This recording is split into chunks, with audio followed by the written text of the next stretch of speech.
Yan,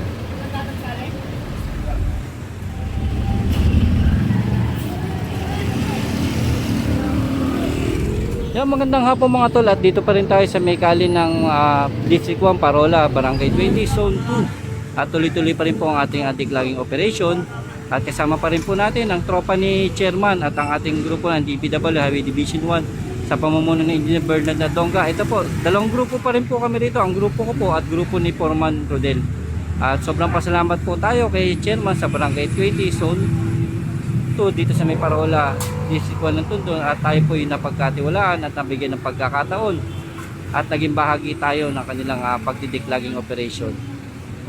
Salamat po Chairman, at ito tuloy-tuloy pa rin po ang ating paglilinis dito.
Medyo ano na yung mga tropa natin, medyo hapon na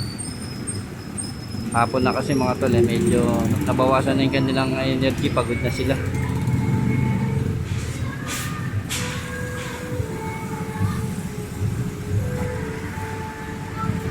Yan mga tol.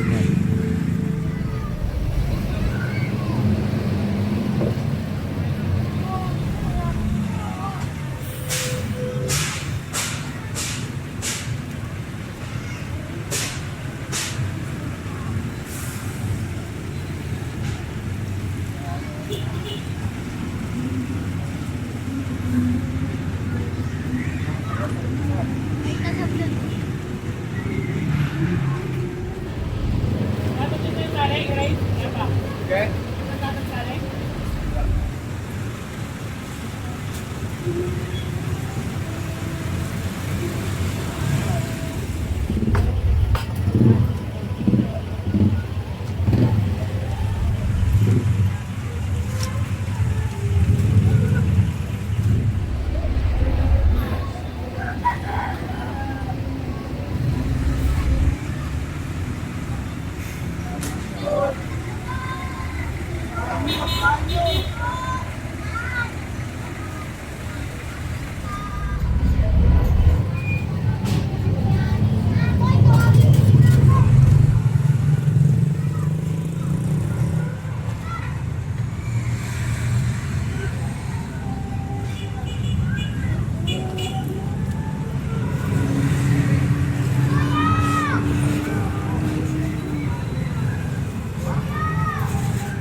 Yan mga tol, at ito.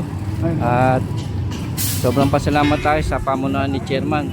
At binigyan tayong pagkakataon para makabahagi tayo sa kanilang pagdideclogging operation dito sa kanilang barangay, sa barangay 20 Zone 2 dito sa may Parol District 1 Tondo. At yun, kasama pa rin natin lahat ng ating tropa. Ito, talagang tuloy-tuloy pa rin ang kanilang pagservisyo ang ating tropa sa DPW Highway Division 1 sa pamumuno ni Engineer Bernard Ladonga. At dalawang grupo pa rin kami, ang grupo ko at grupo ni Foreman Rudel. Ito. Mga tol, salamat po sa inyo. At ito, kung nagustuhan nyo aking mga video, like nyo na po, share at subscribe na rin po kayo para po may update po kayo sa pang-araw-araw namin ginagawa dito sa may kali ng District 1 Tondo. Salamat po sa inyo mga kababayan ko dito sa kali ng District 1 Tondo, mga batang Tondo at sa buong Maynila, sa Karatig Lungsod at sa mga probinsya, umaabot man ang aking video at sa mga OFW. Sana kung napapanood nyo to, mag-subscribe na rin po kayo para makita nyo rin po at may update kayo sa mga ginagawa namin dito sa may kali ng District 1 Tondo. Salamat po sa inyo at magandang hapon ito. Medyo pagod na yung mga tropa natin at kailangan muna natin magpahinga para sa susunod na araw. Yan. Mama, ito ang batang parola. O yan. Salamat po sa inyo mga tol at ito para makapagpahinga rin yung mga tropa natin. Thank you po sa inyo at magandang hapon po.